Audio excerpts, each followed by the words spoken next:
Mbak, resepe ben awet berpasangan ki apa kudu teleponan terus? Kelonan. Piye lah arep kelonan wong jarak memisahkan kok. Lelek gur terimakno teleponane ya muthukno lambemu tak omongno. Kalau yo kuwi lho jalan satu-satunya ben iso komunikasi. Tak omongi ya. Piye? Sebenarnya hubungan berpasangan iku sing mesti saling percaya, saling setia, saling memahami, saling mengerti, Lah nek kuwi aku setuju. dan terakhir saling menikmati. Lho kok jaran? Tak omongno. Ngene ya bolo. Yo piye neh?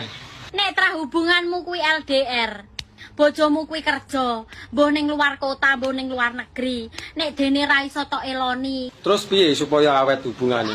ya wis pasrahno karo sing Gusti Allah, sing gawe urip. Soale nyapa? Bojo kuwi iki